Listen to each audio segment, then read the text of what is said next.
गौतम बुद्ध ने कहा था कि एक खूंखार जंगली जानवर की तुलना में एक दुष्ट मित्र ज्यादा खतरनाक होता है। उससे ज्यादा डरना चाहिए, क्योंकि जानवर तो सिर्फ आपके शरीर को नुकसान पहुंचाता है, लेकिन एक कपटी और धोखेबाज मित्र आपकी बुद्धि को नुकसान पहुंचाता है। एक बुरा मित्र ही आपको ऐसी दशा में ले जा सकता है जहां आपको लगने लगे कि ये दुनिया बहुत बुरी है, अब यहाँ जीकर भी क्या फायदा है। और ऐसा तब होता है जब आपके साथ विश्वासघात होता है, आपको धोखा दिया जाता है। और धोखा भी उसी व्यक्ति को मिलता है जिसने दूसरे पर अंधा विश्वास किया हो। कभी भी हम किसी पर एकदम से भरोसा नहीं करते, भरोसा धीरे धीरे कायम होता है। लेकिन एक समय आने के बाद ये भरोसा इतना मजबूत हो जाता है कि हम उस व्यक्ति के लिए अपने आंख, कान और दिमाग सब बंद कर लेते हैं। और फिर ऐसी स्थिति में ही हमारा सबसे विश्वास पात्र व्यक्ति हमें इतना बड़ा धोखा देता है कि हमारा दुनिया पर से भरोसा उठ जाता है और हम हर किसी को शक की नजर से देखने लगते हैं। असल में देखा जाए तो ये दुनिया धोखे पर ही चल रही है।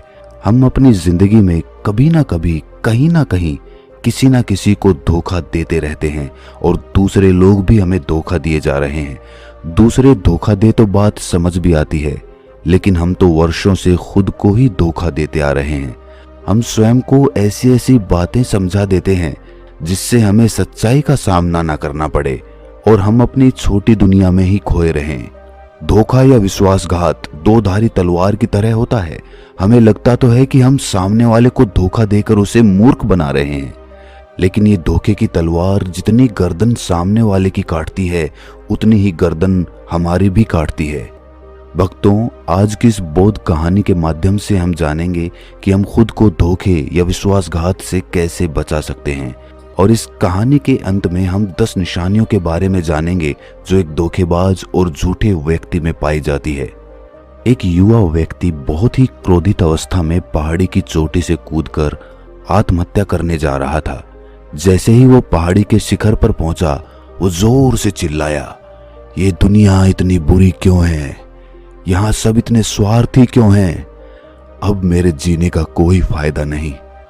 उसी पहाड़ी के शिखर पर एक बौद्ध भिक्षु अपने ध्यान साधना में लीन थे। इस युवा व्यक्ति की तेज क्रोधित आवाज को सुनकर वे ध्यान से जागे। उन्होंने देखते ही समझ लिया कि युवा व्यक्ति यहाँ आत्महत्या करने आया है। वो व्यक्ति पहाड़ी से कूदने ही वाला था कि बौद्ध भिक्षु उसका हाथ पकड़कर उसे पीछे खींचते हुए बोले, क्या हुआ? आगे का रास्ता खत्म हो गया क्या? युवा व्यक्ति ने कहा, कैसा रास्ता? यहां तो कोई रास्ता है ही नहीं। मैं तो यहां से कूदकर आत्महत्या करने वाला हूं। बौद्ध भिक्षु ने कहा, मरना तो एक दिन सभी को है, लेकिन तुम्हें इतनी जल्दी क्यों है? युवा व्यक्ति ने कहा, क्योंकि ये दुनिया रहने लायक नहीं है। यहाँ सब स्वार्थी हैं, सब धोखेबाज हैं। मैंने जिस पर भरोसा किया उसी ने मुझे धोखा दिया। मेरे सगे भाई ने मुझे धोखा दिया, मेरे मित्रों ने मुझे धोखा दिया, लेकिन आज तो हद हो गई। मेरी पत्नी ने भी मुझे धोखा दे दिया। वो एक अमीर व्यापारी के साथ चली गई। इतने सारे धोखे मिलने के बाद अब मेरा इस दुनिया में जीने का कोई मतलब नहीं। इस स्वार्थी दुनिया में कोई भरोसे के लायक नहीं, इसीलिए मैं आत्महत्या करने जा रहा हूं। बौद्ध भिक्षु ने कहा, क्या तुम स्वार्थी नहीं हो? क्या तुम पर भरोसा किया जा सकता है? व्यक्ति ने कहा, मैंने आज तक किसी को धोखा नहीं दिया, किसी के साथ विश्वासघात नहीं किया। आप चाहो तो मेरे गांव में जाकर भी पूछ सकते हो। लोग ही अक्सर मेरा फायदा उठाते रहते हैं, लेकिन मैंने आज तक किसी के साथ बुरा नहीं किया। बौद्ध भिक्षु ने कहा कि मैं तुम पर भरोसा नहीं कर सकता। तुम्हें मुझे ये सिद्ध करके दिखाना पड़ेगा कि तुम एक स्वार्थी व्यक्ति नहीं हो। व्यक्ति ने पूछा, ये सिद्ध करने के लिए मुझे क्या करना पड़ेगा? भिक्षु ने कहा कि तुम्हें अगले 1 साल तक मेरे साथ मेरे आश्रम में रहना पड़ेगा। तब जाकर मैं जान पाऊंगा कि तुम एक ईमानदार व्यक्ति हो या फिर तुम भी दूसरों की तरह स्वार्थी और धोखेबाज हो। वो व्यक्ति बौद्ध भिक्षु के साथ 1 साल के लिए उनके आश्रम में रहने के लिए तैयार हो गया। बौद्ध भिक्षु उस युवा व्यक्ति को अपने साथ अपने आश्रम में ले गए और उसे अपना शिष्य बना लिया। अगले दिन सुबह होते ही बौद्ध भिक्षु ने उस शिष्य को अपने पास बुलाया और कहा कि मुझे तुम पर भरोसा तो नहीं है, लेकिन फिर भी तुम जाओ और भिक्षा मांग कर लाओ, तब तक मैं तुम्हारे दूसरे गुरु भाइयों को शिक्षा देता हूँ।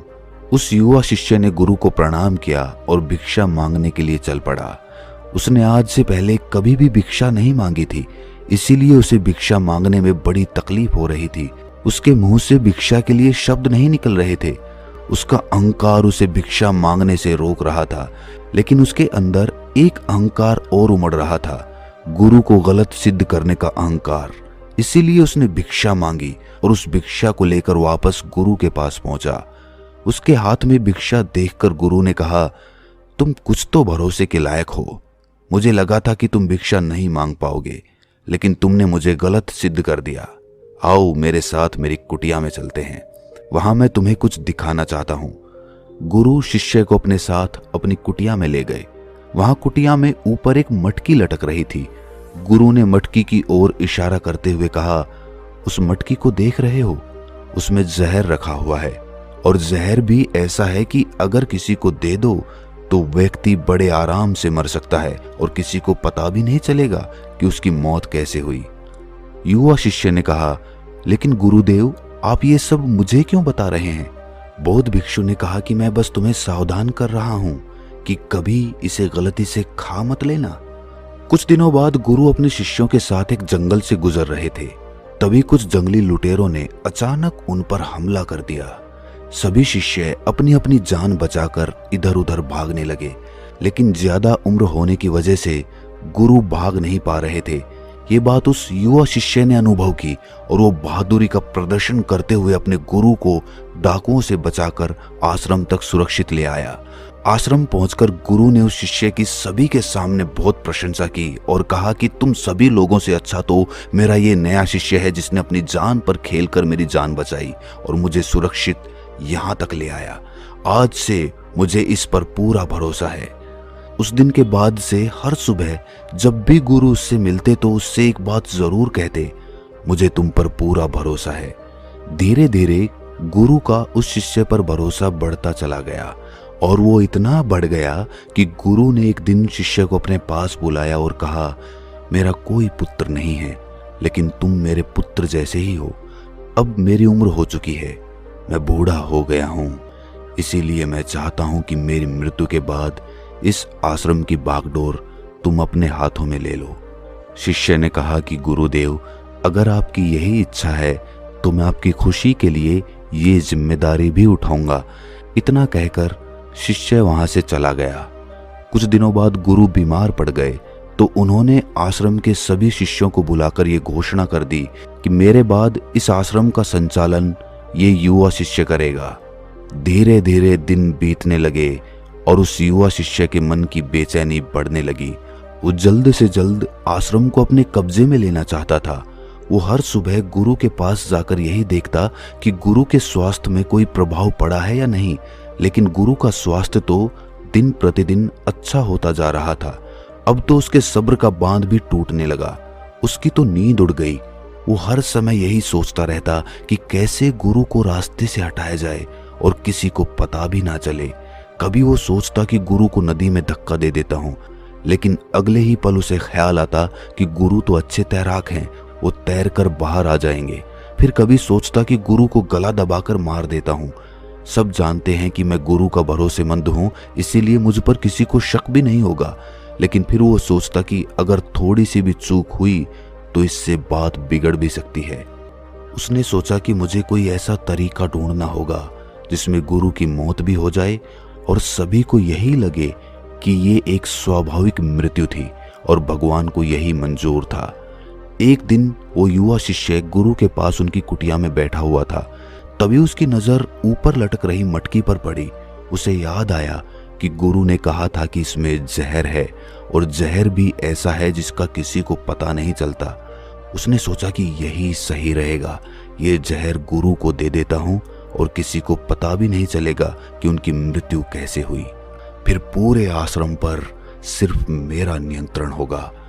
अगले दिन उसने चुपके से गुरु की कुटिया से वो जहर चुरा लिया और उसे गुरु के खाने में मिला दिया। गुरु ने वो खाना खा लिया और रात में सोने चले गए। लेकिन जब सुबह हुई तो पूरा आश्रम जागा। पर गुरु नहीं जागे। शिष्यों ने गुरु की कुटिया में जाकर देखा तो पता चला कि गुरु की तो मृत्यु हो गई है। जब ये बात उस युवा शिष्य को पता चली तो वो अंदर ही अंदर बहुत खुश हो गया था और आश्रम को अपने नियंत्रण में लेने का काम शुरू कर दिया। उसी आश्रम में गुरु का एक सबसे पुराना शिष्य था। वो चुपचाप ये सारी घटना देख रहा था। वो अपनी कुटिया में गया और वहां से एक औषधि लेकर आया और वो औषधि उसने गुरु को पिला दी। थोड़ी ही देर में गुरु की चेतना लौट आई और वो एकदम स्वस्थ होकर बैठ गए। ये सब देखकर उस युवा शिष्य के पैरों तले जमीन खिसक गई। वो बुरी तरह घबरा गया।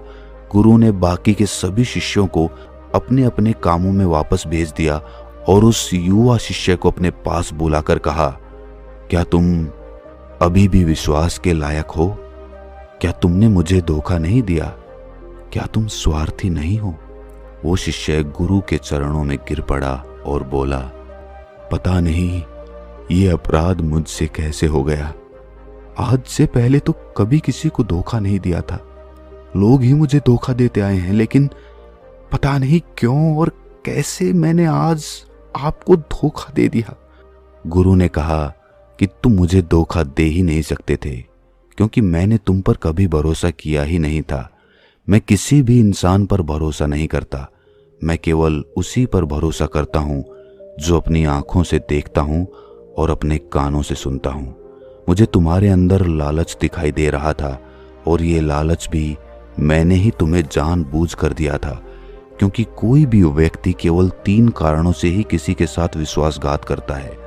पहला स्वार्थ, दूसरा लालच और तीसरा ईर्ष्या। उस युवा भिक्षु ने गुरु से पूछा, लेकिन गुरुदेव, मैं खुद को इस स्वार्थ, लालच और ईर्ष्या से कैसे मुक्त रख सकता हूं? गुरु ने कहा, खुद को पढ़ो, खुद को जानो, खुद के भीतर उतरने का प्रयास करो। इंसान के भीतर बड़ी संभावना है। वो खुद को कुछ भी बना सकता है, वो कुछ भी हो सकता है। और जब तुम में कोई बदलाव आए तो खुद के भीतर झांक कर ये जानने का प्रयास करो कि तुम क्यों बदल रहे हो, कौन तुम्हें बदल रहा है, ये बदलाव अच्छा है या बुरा। खुद का आत्मनिरीक्षण करने का प्रयास करो। गुरु के ये शब्द सुनकर उस शिष्य ने अपने गुरु के पैर पकड़ लिए और कहा, गुरुदेव, मैं आपका हिस्सा बनकर रहना चाहता हूँ और ये ज्ञान प्राप्त करना चाहता हूँ कि मैं कौन हूँ, क्या हूँ और मैं क्यों बदल जाता हूँ। गुरु ने कहा, हमारे आसपास ऐसे बहुत से लोग हैं और ऐसे बहुत से लोग हुए हैं जो इस बात की मिसाल हैं कि उन्होंने अपने स्वार्थ, लालच और ईर्ष्या को वश में करके कभी किसी को धोखा नहीं दिया, किसी के साथ भी विश्वासघात नहीं किया। धोखा इंसान तभी देता है जब उसे लगता है कि वो जो कर रहा है उसे कोई नहीं देख रहा और भविष्य में भी किसी को उसका पता नहीं चलेगा और जो वो कर रहा है वही सही है। हालांकि पकड़े जाने के बाद खुद को बचाने के लिए वो तर्क देता है कि मैं तो कुछ कर ही नहीं सकता था, मेरे पास यही आखिरी रास्ता बचा था, मैं मजबूर था। लेकिन हर धोखे के पीछे की सच्चाई यही है कि व्यक्ति जानबूझकर अपने फायदे के लिए ये सब करता है। गुरु ने शिष्य की आंखों में देखते हुए कहा, याद रहे, हम जब भी किसी को धोखा देते हैं तो हम उसकी आंतरिक चेतना को ठेस पहुंचाते हैं और वो इतनी बुरी तरह आहत होता है कि उसका किसी पर भरोसा नहीं रह जाता और वो अंदर से बहुत दुखी और खुद को अकेला महसूस करने लगता है। इसीलिए अगर तुम चाहते हो कि तुम्हें कोई धोखा ना दे पाए तो अपनी आंख, कान और दिमाग को खुला रखो। लोगों पर भरोसा तो करो, लेकिन इतना भी भरोसा मत करो कि वो तुम्हारा फायदा उठाने लग जाएं।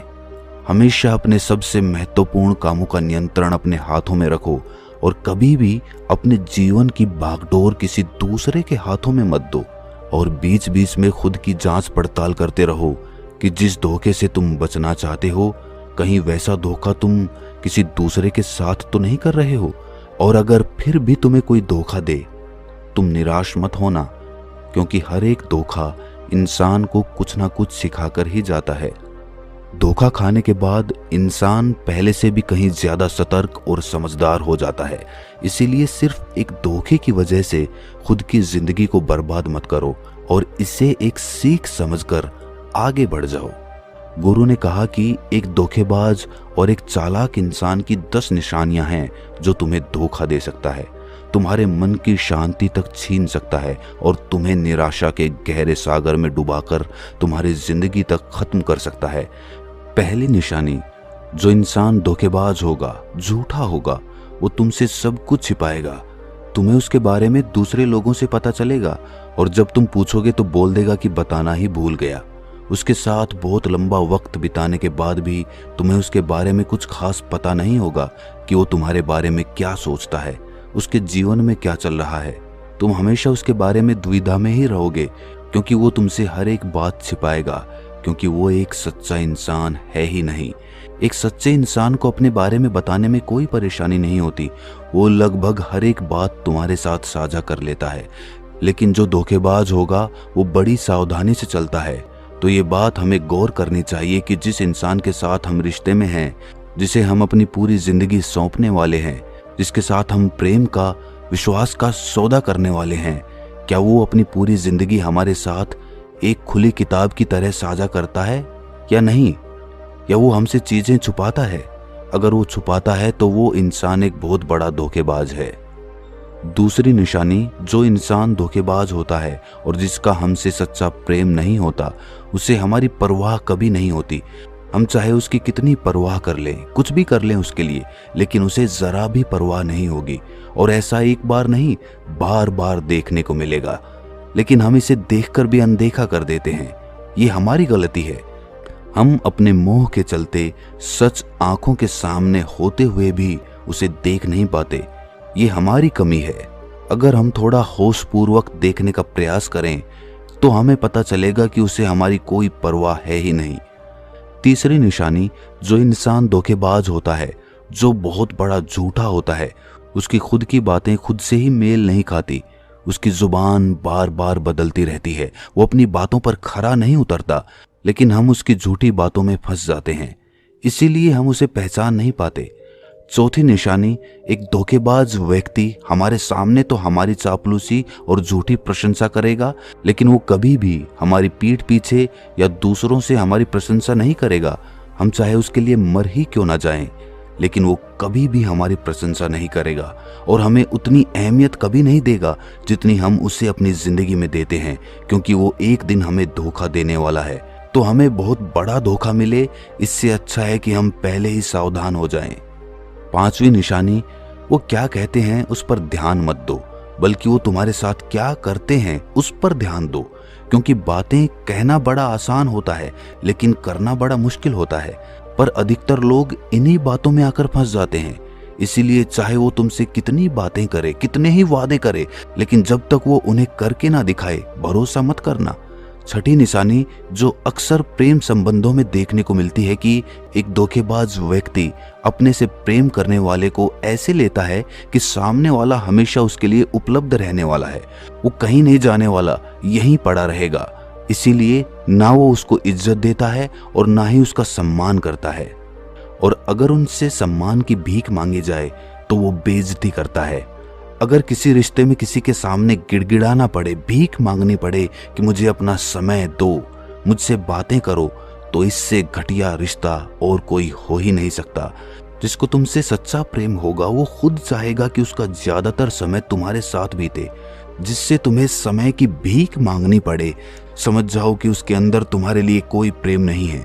सातवीं निशानी, उसके पास हर काम के लिए समय होगा लेकिन तुम्हारे लिए कभी भी समय नहीं होगा। वो अपनी जिंदगी में तुम्हारे लिए कुछ भी नहीं छोड़ने वाले, लेकिन तुम्हें कभी भी छोड़ देंगे। वो तुमसे बात तभी करेंगे जब उनका मन होगा, ना कि तब जब तुम्हें उनकी जरूरत होगी। वो तुम्हें तो किसी दूसरे इंसान से बदल सकते हैं, लेकिन तुम्हारे लिए कुछ भी नहीं बदलेंगे, ना अपनी आदतें, ना अपना स्वभाव और ना ही अपना आराम। आठवीं निशानी, वो कभी भी तुम्हारे प्रति समर्पित और प्रतिबद्ध नहीं होंगे। वो तुमसे ये कभी नहीं कहेंगे कि चाहे कुछ भी हो जाए हम तुम्हारे साथ हैं। ये तुम्हें कभी एहसास नहीं होगा कि कल को तुम्हें कुछ हो जाए तो वो तुम्हारे साथ होंगे। चाहे कैसा भी समय हो वो तुम्हारा साथ देंगे। ये एहसास तुम्हारे अंदर कभी भी नहीं आएगा। वो केवल अपनी शर्तों पर तुम्हारे साथ रहेंगे। जब जब उन्हें आराम होगा, जब जब उन्हें अच्छा लगेगा वो तुम्हारे साथ रहेंगे, और अगर उन्हें थोड़ी सी भी तकलीफ हुई तो वो चले जाएंगे, क्योंकि वो अपने आराम से बाहर आकर तुम्हारे लिए कभी भी कुछ भी नहीं करने वाले। 9वीं निशानी, वो तुम्हें हमेशा दुख पहुंचाते रहेंगे, कभी जानबूझकर तो कभी उन्हें पता भी नहीं चलता कि वो तुम्हें कितना दुख पहुंचा रहे हैं, और तुम्हारे दिल को ठेस पहुंचती रहेगी। जो इंसान तुमसे सच्चा प्रेम करता है उसके साथ तुम्हें खुशी महसूस होगी। उसके साथ रहने पर तुम्हें ऐसा लगेगा कि जैसे तुम हल्के होकर हवा में उड़ रहे हो। और अगर तुम एक धोखेबाज, एक गलत इंसान के साथ रिश्ते में हो तो तुम्हें सब कुछ भारी भारी और बोझिल लगेगा। ऐसा लगेगा जैसे कुछ ठीक नहीं हो रहा है। तुम्हारे अंदर से आवाज आएगी, ये रिश्ता ठीक नहीं है तुम्हारे लिए। पर अगर तुम उसे सुनकर भी अनसुना कर देते हो तो ये तुम्हारी गलती है। 10वीं निशानी, तुम उनकी जिंदगी में कभी नहीं होते। कोई विशेष जगह नहीं होती तुम्हारी उनकी जिंदगी में। वो जब चाहें बड़ी आसानी से तुम्हें अपनी जिंदगी से बाहर कर सकते हैं और उन्हें कोई फर्क नहीं पड़ेगा। अगर तुम्हें भरोसा नहीं है और सच्चाई जाननी है उनकी, तो कुछ दिनों के लिए उनकी जिंदगी से गायब हो जाओ। उन्हें जरा भी फर्क नहीं पड़ेगा, बल्कि वो तो और खुश हो जाएंगे। वो सोचते होंगे कि अच्छा हुआ मुसीबत हमारी जिंदगी से टल गई और अब हम आजाद हैं। भक्तों, अगर आप भी ऐसे इंसान के साथ रिलेशनशिप में हो तो होश में आ जाइए और जितना जल्दी हो सके इससे बाहर आइए। यकीन मानिए, ऐसे रिश्ते से बाहर आकर आपको शांति, सुकून, प्यार सब मिलेगा। क्या सिर्फ वही एक इंसान इस दुनिया में है? आप एक बुरे इंसान को छोड़ेंगे तो 10 अच्छे इंसान आएंगे आपकी जिंदगी में, जो आपको सम्मान देंगे, प्यार देंगे।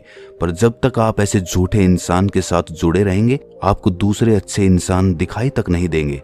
लेकिन जैसे ही आप ऐसे धोखेबाज इंसान को छोड़ेंगे, आपकी जिंदगी में अच्छे इंसान आने शुरू हो जाएंगे। जिन लोगों के साथ रिलेशनशिप में, प्यार में धोखा होता है, वो कहते हैं कि प्यार व्यार कुछ नहीं होता, सब कुछ धोखा होता है। आजकल सब कुछ झूठ है, लेकिन ये पूरी तरह से सच नहीं है। वो इंसान जिसने आपको धोखा दिया, वो प्यार का मतलब ही नहीं जानता था। पर आज भी दुनिया में बहुत से लोग हैं जो प्यार करना भी जानते हैं और उसे निभाना भी जानते हैं। जिन जिन लोगों के साथ धोखा हुआ, वो तो अपनी तरफ से सच्चा प्यार ही करते थे ना। प्रेम तो ईश्वर का वरदान है और प्रेम पर ही दुनिया टिकी हुई है। अगर एक गलत इंसान आपके प्रेम को नहीं समझ पाया तो इसका मतलब ये नहीं कि इस दुनिया में प्रेम है ही नहीं। ये दुनिया प्रेम से ही चलती है। ये हंसती नाचती दुनिया प्रेम करने वालों की बदौलत ही है। और अंत में एक बात और कहना चाहूंगा, अगर आपको अपने परिवार वालों से धोखा मिला या फिर आपको कोई गलत फहमी हो गई हो, तो कोशिश यही करो कि आप लोग एक दूसरे की बात को समझें, एक दूसरे को जानें और एक दूसरे को माफ करें। क्योंकि आपको बहुत सारे लोग मिल जाएंगे, लेकिन आपके परिवार जैसे लोग आपको पूरी दुनिया में और कहीं नहीं मिलेंगे। तो दोस्तों, कैसी लगी ये कहानी कमेंट सेक्शन में ज़रूर बताना, और अच्छी लगी हो तो इस चैनल को सब्सक्राइब करके नोटिफिकेशन बेल को ज़रूर प्रेस कर देना। तो मिलते हैं अगली किसी कहानी में, तब तक के लिए अपना ख्याल रखें।